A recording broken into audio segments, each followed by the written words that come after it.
Hello and welcome to Setup Phase. Today I will be doing a playthrough of Spirit Island with all the expansions incorporated. And I will be playing the Ember-Eyed Behemoth from Nature Incarnate.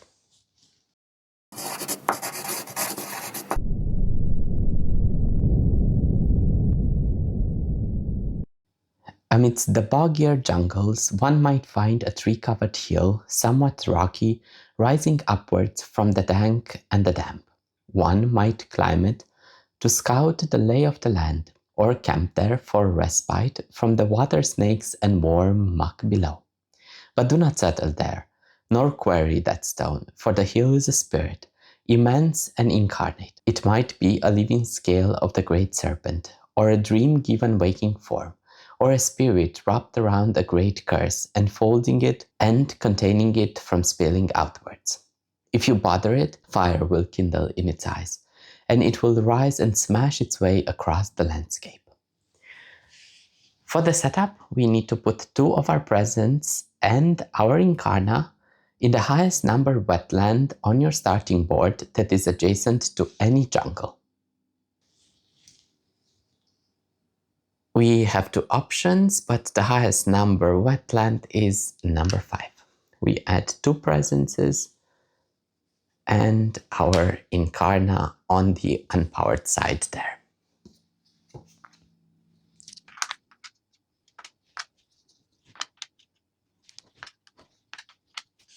For the growth options, for Ember-Eyed Behemoth, we have 3 options and a 4th one which we can only do once per game. The first options are reclaim cards and gain 1 power card. The second one is to add presence. We can add a presence to a jungle or a land with your presence, and it must be up to 3 range away. And we can add a presence at range 0. The third option is gain a power card, add a presence at range 1, gain 3 energy, and discard a power card with a fire element. The growth option that we can do only once is to reclaim our cards with fire element to empower our Incarna, which means turn it on the other side, and to move our Incarna 1 land away. For the special rules, we have the Behemoth Rises. You have an Incarna, which we've already set up. Once per turn during the Spirit fast or slow phase, you may either push your Incarna or add or move Incarna to any of your sacred sites on the island. Since we have talked about it, the Incarna starts unpowered. On the unpowered side, it has 1 presence, and on the powered side, it also acts as a sacred site. The second special rule is unrelenting strides. On any turn that you don't use innate powers, you may use the Behemoth Rises an additional time. When you use an innate power, cover this special ability with a reminder marker. When you use this special rule, cover the innate power. Let's get 1 marker. Our innate power is called Smash, Stomp, and Flatten. It is a slow power. We need to target a land with our Incarna, and it doesn't matter the range because we need to target the land with Incarna. It says that if the Incarna is empowered, you may repeat this power once each turn. You may take other actions before repeating, including the Behemoth Rises, which is our special rule to move the Incarna. For 2 fire and 1 earth element, we get to do 2 damage. For 3 fire, 1 earth, and 1 plant element, we get to do 1 damage and push 1 down. For 4 fire, 2 earth, and 1 plant, we get 1 fear and deal 1 damage. And the most powerful option, for 5 fire, 2 earth, and 2 plants, we get to do 2 damage, but we also do 2 damage to the hand. For the presence track, we have fire, earth, plant, and another fire on the energy track. And on the card place track, we have 1 fire.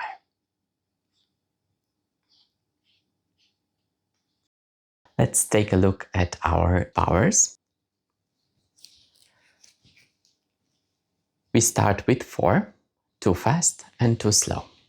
For the fast powers, we have Terrifying Rampage, which costs 1 energy to use. It requires to target a land at range 1. We get 1 fear. And 2 invaders don't participate in Ravage. Choose the invaders when ravaging. They don't deal damage or take counterattack damage. And we get to push 3 Dahan. This is not optional. We must push 3 Dahan if we can, or as many as we can, up to 3. The second one is Blazing Intimidation. It costs 2 energy to play. We need to target a land at range 1. We generate 1 fear and we push 2 explorers or towns to a land without Incarna. For the slow powers, we have Exaltation of Grasping Roots. We need to target another spirit, but in solo we can target ourselves. The target spirit may add 1 wild token in one of their lands. You may do likewise. And the second one, called Surging Lahar, it costs 2 power to play. It requires to target a land at range 1 from a sacred site, this time not from just any presence. We do 2 damage, and if your presence is present, we can add 1 Badlands token. As a reminder, the Wilds prevents exploration, and the Badland token adds 1 damage both to the invaders and to the Dahan. For the setup, only the first Explorer remains, which will be in the wetlands. Land number 2 because it's coastal, and land number 5 because it's adjacent to a town in land 8. For the growth options, let's choose the third one, because we have no energy income and our cards cost a lot of energy to play. I get a power, add a presence, 3 energy, and discard a card with fire. I can perform them in any order. Let's gain the power first. Let's gain the power card, which will be a minor one.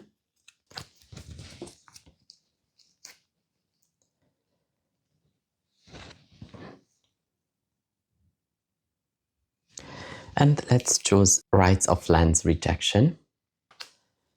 It's a fast power. It requires to target a land at range 2 from a sacred site, which have Dahan. And it says that invaders do not build in target land at this turn. We get 1 fear per cities or towns, or 1 fear per Dahan, whichever is less, or we can push up to 3 Dahan. We get to add a presence at range 1, and we must discard a card with a fire element. For now, let's discard the newly gotten card. I also need to add 1 presence at a range of 1. And let's add it from the card place track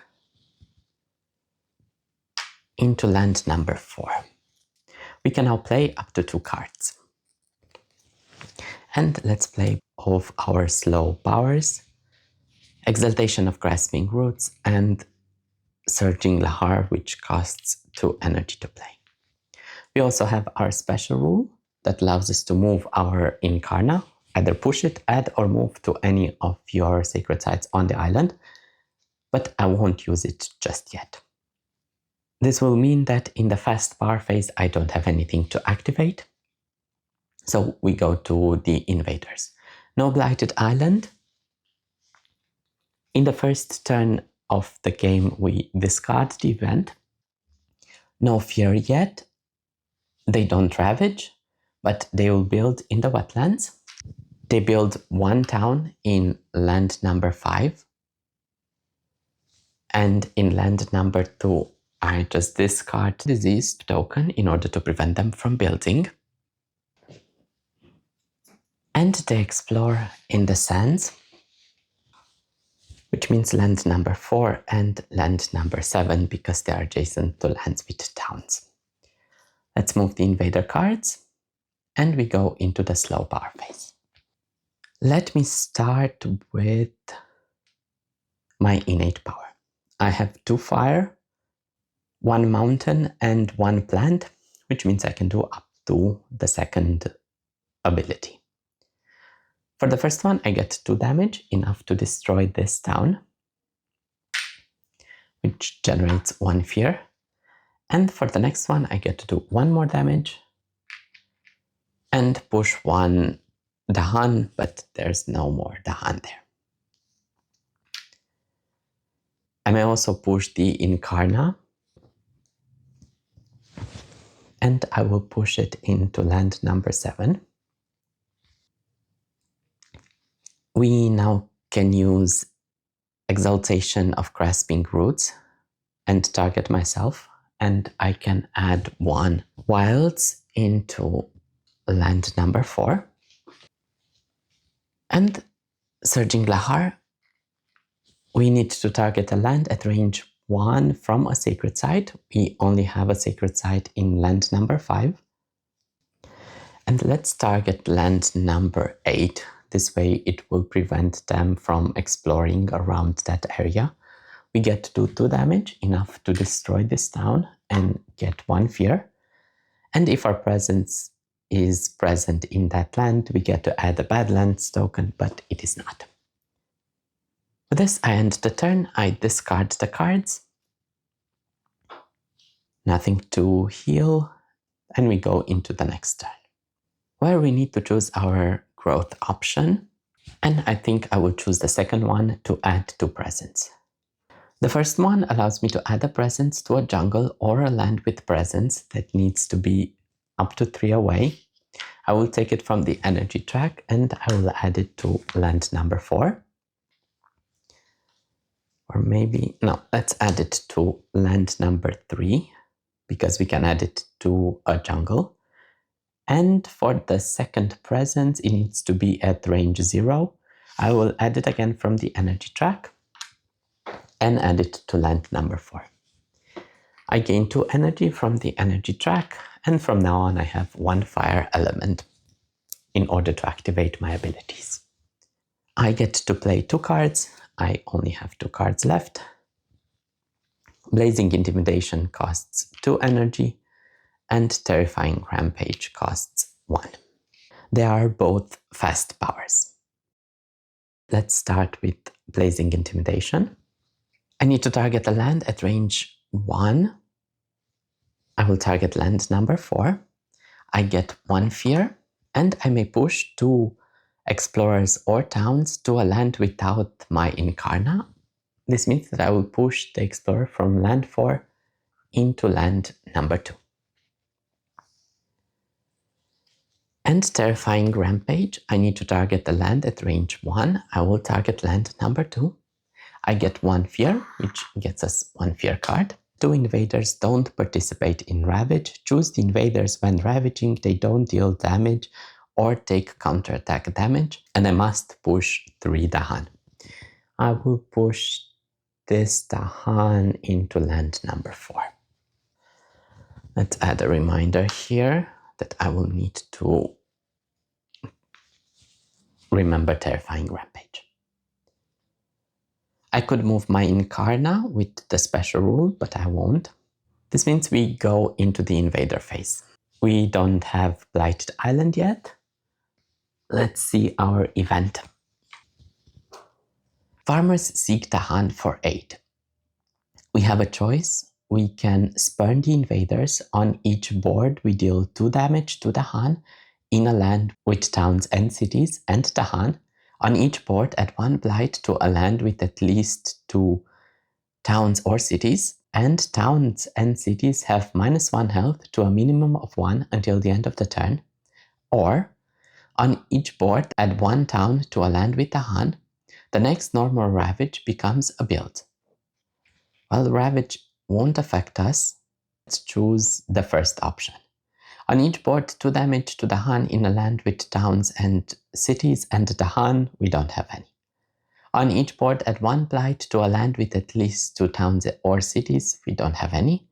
And towns and cities have -1 health. And new diseases. On half of the board, rounded up, add 1 disease to a land with both Dahan and invaders. Do 2 damage to Dahan there. Well, this kind of messes up my plans. The only option is land number 7, and I will need to destroy this Dahan. I will keep the event just in case it matters for the reduction of health. After the event, we have the fear at terror level 1. Each player removes one explorer from a land with beasts, disease, or at least to the Han. Well, the only option is land number 7. And now we go to the invaders. They ravage in the wetlands. Nothing in land number 5. In land number 2, we have terrifying rampage. We need to choose 2 invaders that don't participate in ravage, which will be the city and the explorer. The remaining explorer deals 1 damage to the land, not enough to add a blight. They would build in the sands, but there's nothing there. And they explore in the mountains. They explore in land number 1 because it's coastal, and in land number 6 they don't explore because there's no city or town adjacent to it. Let's move the invader cards along, and we go into the slow power phase. I could do my innate power, but there's no reason because there's no enemy. This means that I will use the special rule Behemoth Rises to move the Incarna to a sacred site, and I will move it to land number 4.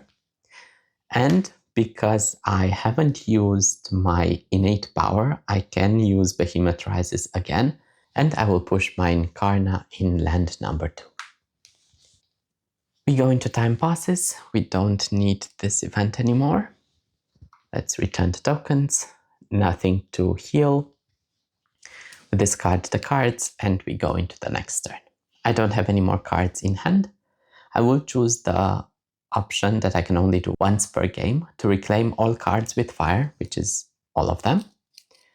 Empower the Incarna by turning it to the other side, and I can move the Incarna up to 1 space, but I won't, I'll just move it in the same area.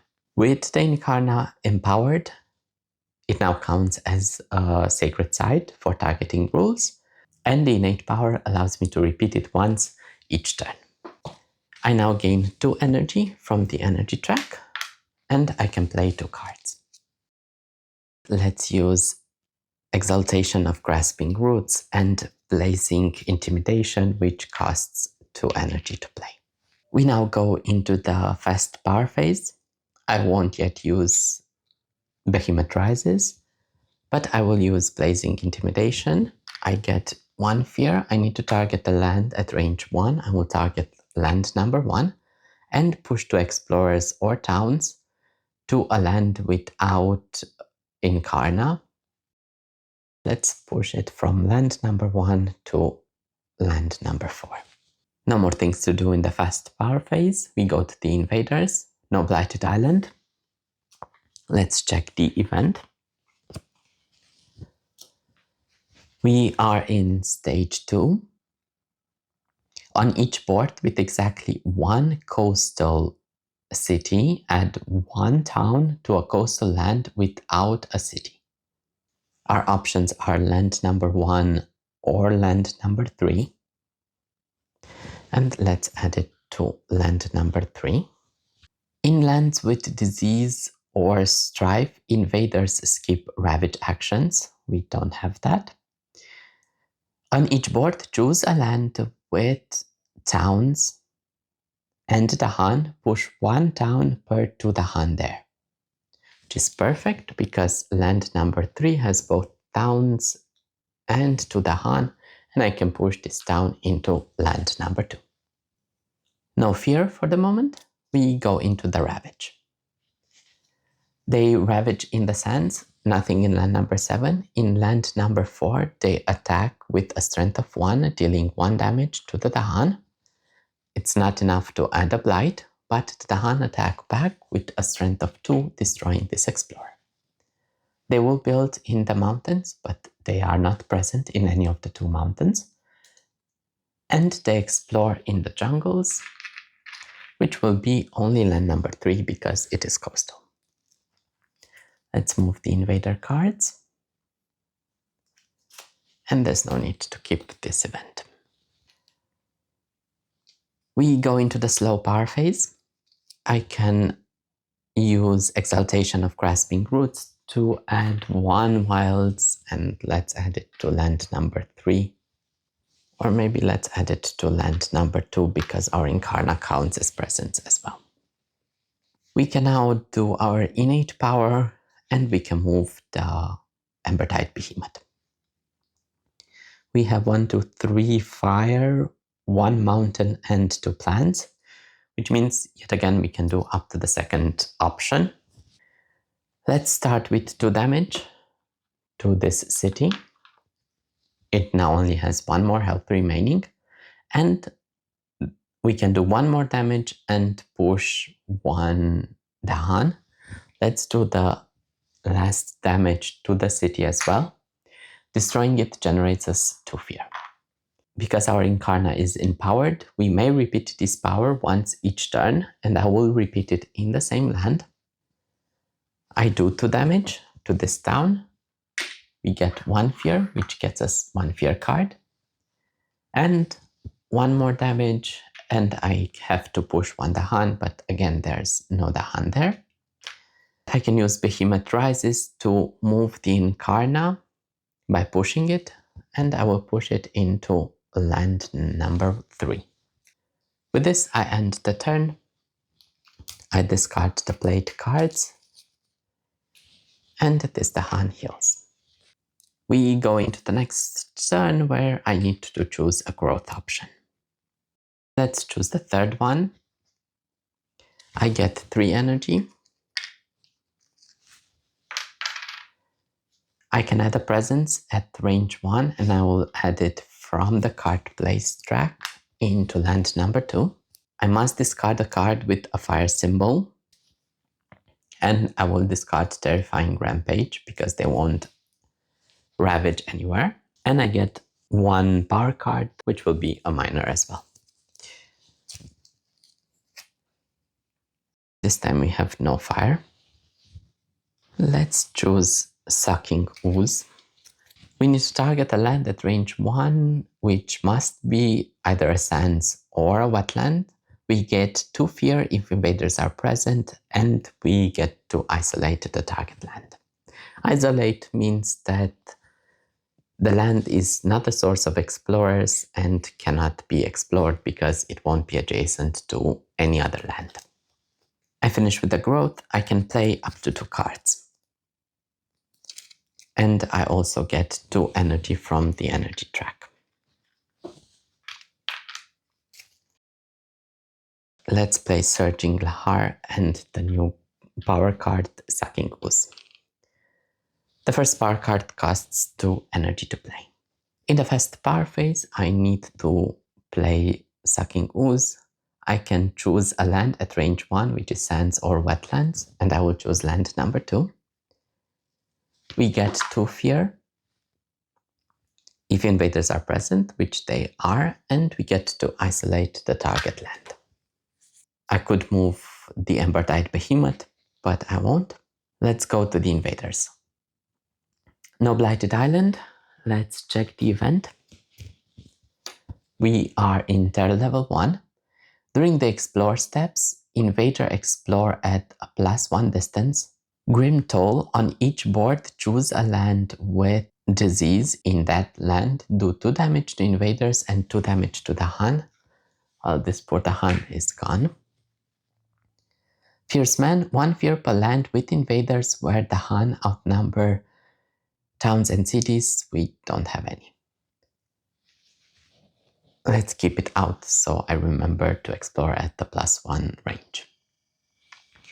For the fear, at Terra level 1, on each board replace 1 town with an explorer. We don't have any. For the invaders, they would ravage in the mountains, but there's nothing there. They will build in the jungles, which means 1 town in land number 3 and nothing in land number 8. And they explore in the sands with a +1 range, basically meaning that land number 4 will be explored because technically it will be coastal with a +1 range, but we have a wild which prevents the exploration. Land number 7 is too far away for it to be explored even with an extra range. Let's move the invader cards. We now go into the slow powers. And let's start with searching Lahar. We need to target the land at range 1 from a sacred site. I will target land number 2. We do 2 damage, which is enough to destroy this explorer. And add the Badlands, because we have presence in that land. Let's use our innate power. We have 2 fire, 1 from the card, 1 from the presence track, and 1 mountain. We get to do 2 damage where our Incarna is. It's enough to destroy this town and generate 1 fear. And because the Incarna is empowered, we get to do it again, which is enough to destroy this explorer. With this, we have cleaned the land, and we have 1 on terror level 1, which requires us to remove all explorers from the lands. Thank you so much for spending your time with me. I hope you enjoyed this playthrough of Spirit Island using the Ember-Eyed Behemoth. Have a nice day, and I'll see you in the next one. Bye.